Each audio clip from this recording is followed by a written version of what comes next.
شروع اللہ کے نام سے جو بڑا مہربان نہایت رحم والا ہے۔ لوگو اپنے پروردگار سے ڈرو کہ قیامت کا زلزلہ ایک حادثہ عظیم ہے۔ اے مخاطب، جس دن تو اس کو دیکھے گا اس دن یہ حال ہوگا کہ تمام دودھ پلانے والی عورتیں اپنے بچوں کو بھول جائیں گی اور تمام حمل والیوں کے حمل گر پڑیں گے، اور لوگ تجھ کو متوالے نظر آئیں گے مگر وہ متوالے نہیں ہوں گے بلکہ عذاب دیکھ کر مدہوش ہو رہے ہوں گے۔ بے شک خدا کا عذاب بڑا سخت ہے۔ اور بعض لوگ ایسے ہیں جو خدا کی شان میں علم و دانش کے بغیر جھگڑتے اور ہر شیطان سرکش کی پیروی کرتے ہیں، جس کے بارے میں لکھ دیا گیا ہے کہ جو اسے دوست رکھے گا تو وہ اس کو گمراہ کر دے گا اور دوزخ کے عذاب کا رستہ دکھائے گا۔ لوگو اگر تم کو مرنے کے بعد جی اٹھنے میں کچھ شک ہو تو ہم نے تم کو پہلی بار بھی تو پیدا کیا تھا، یعنی ابتدا میں مٹی سے، پھر اس سے نطفہ بنا کر، پھر اس سے خون کا لوتھڑا بنا کر، پھر اس سے بوٹی بنا کر، جس کی بناوٹ کامل بھی ہوتی ہے اور ناقص بھی، تاکہ تم پر اپنی خالقیت ظاہر کر دیں۔ اور ہم جس کو چاہتے ہیں ایک میعاد مقرر تک پیٹ میں ٹھہرائے رکھتے ہیں، پھر تم کو بچہ بنا کر نکالتے ہیں، پھر تم جوانی کو پہنچتے ہو، اور بعض قبل از پیری مر جاتے ہیں، اور بعض شیخ فانی ہو جاتے اور بڑھاپے کی نہایت خراب عمر کی طرف لوٹائے جاتے ہیں کہ بہت کچھ جاننے کے بعد بالکل بے علم ہو جاتے ہیں۔ اور اے دیکھنے والے، تو دیکھتا ہے کہ ایک وقت میں زمین خشک پڑی ہوتی ہے، پھر جب ہم اس پر مہ برساتے ہیں تو وہ شاداب ہو جاتی اور ابھرنے لگتی ہے اور طرح طرح کی بارونق چیزیں اگاتی ہے۔ ان قدرتوں سے ظاہر ہے کہ خدا ہی قادر مطلق ہے جو برحق ہے، اور یہ کہ وہ مردوں کو زندہ کر دیتا ہے، اور یہ کہ وہ ہر چیز پر قدرت رکھتا ہے، اور یہ کہ قیامت آنے والی ہے، اس میں کچھ شک نہیں، اور یہ کہ خدا سب لوگوں کو جو قبروں میں ہیں جلا اٹھائے گا۔ اور لوگوں میں کوئی ایسا بھی ہے جو خدا کی شان میں بغیر علم و دانش کے اور بغیر ہدایت کے اور بغیر کتاب روشن کے جھگڑتا ہے اور تکبر سے گردن موڑ لیتا ہے تاکہ لوگوں کو خدا کے رستے سے گمراہ کر دے، اس کے لیے دنیا میں ذلت ہے، اور قیامت کے دن ہم اسے عذاب آتش سوزاں کا مزہ چکھائیں گے۔ اے سرکش، یہ اس کفر کی سزا ہے جو تیرے ہاتھوں نے آگے بھیجا ہے، اور خدا اپنے بندوں پر ظلم کرنے والا نہیں۔ اور لوگوں میں بعض ایسا بھی ہے جو کنارے پر کھڑا ہو کر خدا کی عبادت کرتا ہے، اگر اس کو کوئی دنیاوی فائدہ پہنچے تو اس کے سبب مطمئن ہو جائے، اور اگر کوئی آفت پڑے تو منہ کے بل لوٹ جائے، یعنی پھر کافر ہو جائے۔ اس نے دنیا میں بھی نقصان اٹھایا اور آخرت میں بھی، یہی تو نقصان سری ہے۔ یہ خدا کے سوا ایسی چیز کو پکارتا ہے جو نہ اسے نقصان پہنچائے اور نہ فائدہ دے سکے، یہی تو پرلے درجے کی گمراہی ہے۔ بلکہ ایسے شخص کو پکارتا ہے جس کا نقصان فائدے سے زیادہ قریب ہے، ایسا دوست بھی برا اور ایسا ہم صحبت بھی برا۔ جو لوگ ایمان لائے اور عمل نیک کرتے رہے، خدا ان کو بہشتوں میں داخل کرے گا جن کے نیچے نہریں چل رہی ہیں۔ کچھ شک نہیں کہ خدا جو چاہتا ہے کرتا ہے۔ جو شخص یہ گمان کرتا ہو کہ خدا اس کو دنیا اور آخرت میں مدد نہیں دے گا تو اس کو چاہیے کہ اوپر کی طرف یعنی اپنے گھر کی چھت میں ایک رسی باندھے، پھر اس سے اپنا گلا گھونٹ لے، پھر دیکھے کہ آیا یہ تدبیر اس کے غصے کو دور کر دیتی ہے۔ اور اسی طرح ہم نے اس قرآن کو اتارا ہے جس کی تمام باتیں کھلی ہوئی ہیں، اور یہ یاد رکھو کہ خدا جس کو چاہتا ہے ہدایت دیتا ہے۔ جو لوگ مومن یعنی مسلمان ہیں اور جو یہودی ہیں اور ستارہ پرست اور عیسائی اور مجوسی اور مشرک، خدا ان سب میں قیامت کے دن فیصلہ کر دے گا۔ بے شک خدا ہر چیز سے باخبر ہے۔ کیا تم نے نہیں دیکھا کہ جو مخلوق آسمانوں میں ہے اور جو زمین میں ہے، اور سورج اور چاند اور ستارے اور پہاڑ اور درخت اور چارپائے اور بہت سے انسان خدا کو سجدہ کرتے ہیں، اور بہت سے ایسے ہیں جن پر عذاب ثابت ہو چکا ہے، اور جس شخص کو خدا ذلیل کرے اس کو کوئی عزت دینے والا نہیں۔ بے شک خدا جو چاہتا ہے کرتا ہے۔ یہ دو فریق ایک دوسرے کے دشمن اپنے پروردگار کے بارے میں جھگڑتے ہیں، تو جو کافر ہیں ان کے لیے آگ کے کپڑے قطع کیے جائیں گے، اور ان کے سروں پر جلتا ہوا پانی ڈالا جائے گا، اس سے ان کے پیٹ کے اندر کی چیزیں اور کھالیں گل جائیں گی، اور ان کے مارنے ٹھوکنے کے لیے لوہے کے ہتھوڑے ہوں گے۔ جب وہ چاہیں گے کہ اس رنج و تکلیف کی وجہ سے دوزخ سے نکل جائیں تو پھر اسی میں لوٹا دیے جائیں گے، اور کہا جائے گا کہ جلنے کے عذاب کا مزہ چکھتے رہو۔ جو لوگ ایمان لائے اور عمل نیک کرتے رہے، خدا ان کو بہشتوں میں داخل کرے گا جن کے تلے نہریں بہ رہی ہیں، وہاں ان کو سونے کے کنگن پہنائے جائیں گے اور موتی، اور وہاں ان کا لباس ریشمی ہوگا، اور ان کو پاکیزہ کلام کی ہدایت کی گئی اور خدائے حمید کی راہ بتائی گئی۔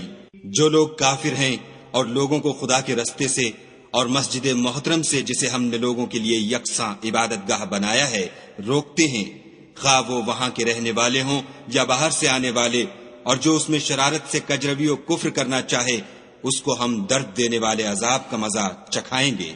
اور ایک وقت تھا جب ہم نے ابراہیم کے لیے خانہ کعبہ کو مقام مقرر کیا اور ارشاد فرمایا کہ میرے ساتھ کسی چیز کو شریک نہ کیجو، اور طواف کرنے والوں اور قیام کرنے والوں اور رکوع کرنے والوں اور سجدہ کرنے والوں کے لیے میرے گھر کو صاف رکھا کرو، اور لوگوں میں حج کے لیے ندا کر دو کہ تمہاری طرف پیدل اور دبلے دبلے اونٹوں پر جو دور دراز رستوں سے چلے آتے ہوں سوار ہو کر چلے آئیں، تاکہ اپنے فائدے کے کاموں کے لیے حاضر ہوں، اور قربانی کے ایام معلوم میں 4 پایہ مویشی کے ذبح کے وقت جو خدا نے ان کو دیے ہیں ان پر خدا کا نام لیں، اس میں سے تم خود بھی کھاؤ اور فقیر درماندہ کو بھی کھلاؤ۔ پھر چاہیے کہ لوگ اپنا میل کچیل دور کریں اور نظریں پوری کریں اور خانہ قدیم یعنی بیت اللہ کا طواف کریں، یہ ہمارا حکم ہے۔ اور جو شخص ادب کی چیزوں کی جو خدا نے مقرر کی ہیں عظمت رکھے تو یہ پروردگار کے نزدیک اس کے حق میں بہتر ہے۔ اور تمہارے لیے مویشی حلال کر دیے گئے ہیں سوا ان کے جو تمہیں پڑھ کر سنائے جاتے ہیں، تو بتوں کی پلیدی سے بچو اور جھوٹی بات سے اجتناب کرو، صرف ایک خدا کے ہو کر اور اس کے ساتھ شریک نہ ٹھہرا کر۔ اور جو شخص کسی کو خدا کے ساتھ شریک مقرر کرے تو وہ گویا ایسا ہے جیسے آسمان سے گر پڑے، پھر اس کو پرندے اچک لے جائیں یا ہوا کسی دور جگہ اڑا کر پھینک دے۔ یہ ہمارا حکم ہے۔ اور جو شخص ادب کی چیزوں کی جو خدا نے مقرر کی ہیں عظمت رکھے تو یہ فعل دلوں کی پرہیزگاری میں سے ہے۔ ان میں ایک وقت مقرر تک تمہارے لیے فائدے ہیں، پھر ان کو خانہ قدیم یعنی بیت اللہ تک پہنچنا اور ذبح ہونا ہے۔ اور ہم نے ہر ایک امت کے لیے قربانی کا طریق مقرر کر دیا ہے، تاکہ جو مویشی 4 پائے خدا نے ان کو دیے ہیں ان کے ذبح کرنے کے وقت ان پر خدا کا نام لیں۔ سو تمہارا معبود ایک ہی ہے، تو اسی کے فرما بردار ہو جاؤ اور عاجزی کرنے والوں کو خوشخبری سنا دو۔ یہ وہ لوگ ہیں کہ جب خدا کا نام لیا جاتا ہے تو ان کے دل ڈر جاتے ہیں، اور جب ان پر مصیبت پڑتی ہے تو صبر کرتے ہیں اور نماز آداب سے پڑھتے ہیں، اور جو مال ہم نے ان کو عطا فرمایا ہے اس میں سے نیک کاموں میں خرچ کرتے ہیں۔ اور قربانی کے اونٹوں کو بھی ہم نے تمہارے لیے شعائر خدا مقرر کیا ہے، ان میں تمہارے لیے فائدے ہیں، تو قربانی کرنے کے وقت قطار باندھ کر ان پر خدا کا نام لو۔ جب پہلو کے بل گر پڑیں تو ان میں سے کھاؤ، اور قناعت سے بیٹھ رہنے والوں اور سوال کرنے والوں کو بھی کھلاؤ۔ اس طرح ہم نے ان کو تمہارے زیر فرمان کر دیا ہے تاکہ تم شکر کرو۔ خدا تک نہ ان کا گوشت پہنچتا ہے اور نہ خون، بلکہ اس تک تمہاری پرہیزگاری پہنچتی ہے۔ اسی طرح خدا نے ان کو تمہارا مسخر کر دیا ہے تاکہ اس بات کے بدلے کہ اس نے تم کو ہدایت بخشی ہے اسے بزرگی سے یاد کرو۔ اور اے پیغمبر صلی اللہ علیہ وآلہ وسلم، نیکوکاروں کو خوشخبری سنا دو۔ خدا تو مومنوں سے ان کے دشمنوں کو ہٹاتا رہتا ہے، بے شک خدا کسی خیانت کرنے والے اور کفران نعمت کرنے والے کو دوست نہیں رکھتا۔ جن مسلمانوں سے خواہ مخواہ لڑائی کی جاتی ہے ان کو اجازت ہے کہ وہ بھی لڑیں، کیونکہ ان پر ظلم ہو رہا ہے، اور خدا ان کی مدد کرے گا، وہ یقیناً ان کی مدد پر قادر ہے۔ یہ وہ لوگ ہیں کہ اپنے گھروں سے ناحق نکال دیے گئے، انہوں نے کچھ قصور نہیں کیا، ہاں یہ کہتے ہیں کہ ہمارا پروردگار خدا ہے۔ اور اگر خدا لوگوں کو ایک دوسرے سے نہ ہٹاتا رہتا تو راہبوں کے صومعے اور عیسائیوں کے گرجے اور یہودیوں کے عبادت خانے اور مسلمانوں کی مسجدیں جن میں خدا کا بہت سا ذکر کیا جاتا ہے گرائی جا چکی ہوتی، اور جو شخص خدا کی مدد کرتا ہے خدا اس کی ضرور مدد کرتا ہے، بے شک خدا توانا اور غالب ہے۔ یہ وہ لوگ ہیں کہ اگر ہم ان کو ملک میں دسترس دیں تو نماز پڑھیں اور زکوٰۃ ادا کریں اور نیک کام کرنے کا حکم دیں اور برے کاموں سے منع کریں، اور سب کاموں کا انجام خدا ہی کے اختیار میں ہے۔ اور اگر یہ لوگ تم کو جھٹلاتے ہیں تو ان سے پہلے نوح کی قوم اور عاد اور سمود بھی اپنے پیغمبروں کو جھٹلا چکے ہیں، اور قوم ابراہیم اور قوم لوط بھی، اور مدین کے رہنے والے بھی، اور موسیٰ بھی تو جھٹلائے جا چکے ہیں، لیکن میں کافروں کو مہلت دیتا رہا، پھر ان کو پکڑ لیا، تو دیکھ لو کہ میرا عذاب کیسا سخت تھا۔ اور بہت سی بستیاں ہیں کہ ہم نے ان کو تباہ کر ڈالا کہ وہ نافرمان تھیں، سو وہ اپنی چھتوں پر گری پڑی ہیں، اور بہت سے کنویں بیکار اور بہت سے محل ویران پڑے ہیں۔ کیا ان لوگوں نے ملک میں سیر نہیں کی تاکہ ان کے دل ایسے ہوتے کہ ان سے سمجھ سکتے اور کان ایسے ہوتے کہ ان سے سن سکتے؟ بات یہ ہے کہ آنکھیں اندھی نہیں ہوتی بلکہ دل جو سینوں میں ہیں وہ اندھے ہوتے ہیں۔ اور یہ لوگ تم سے عذاب کے لیے جلدی کر رہے ہیں، اور خدا اپنا وعدہ ہرگز خلاف نہیں کرے گا۔ اور بے شک تمہارے پروردگار کے نزدیک ایک روز تمہارے حساب کے روح سے 1000 برس کے برابر ہے۔ اور بہت سی بستیاں ہیں کہ میں ان کو مہلت دیتا رہا اور وہ نافرمان تھیں، پھر میں نے ان کو پکڑ لیا اور میری ہی طرف لوٹ کر آنا ہے۔ اے پیغمبر صلی اللہ علیہ وآلہ وسلم، کہہ دو کہ لوگو میں تم کو کھلم کھلا نصیحت کرنے والا ہوں، تو جو لوگ ایمان لائے اور کام نیک کیے ان کے لیے بخشش اور آبرو کی روزی ہے، اور جن لوگوں نے ہماری آیتوں میں اپنے ذوم باطل میں ہمیں عاجز کرنے کے لیے سعی کی وہ اہل دوزخ ہیں۔ اور ہم نے تم سے پہلے کوئی رسول اور نبی نہیں بھیجا مگر اس کا یہ حال تھا کہ جب وہ کوئی آرزو کرتا تھا تو شیطان اس کی آرزو میں وسوسہ ڈال دیتا تھا، تو جو وسوسہ شیطان ڈالتا ہے خدا اس کو دور کر دیتا ہے، پھر خدا اپنی آیتوں کو مضبوط کر دیتا ہے، اور خدا علم والا اور حکمت والا ہے۔ غرض اس سے یہ ہے کہ جو وسوسہ شیطان ڈالتا ہے اس کو ان لوگوں کے لیے جن کے دلوں میں بیماری ہے اور جن کے دل سخت ہیں ذریعہ آزمائش ٹھہرائے۔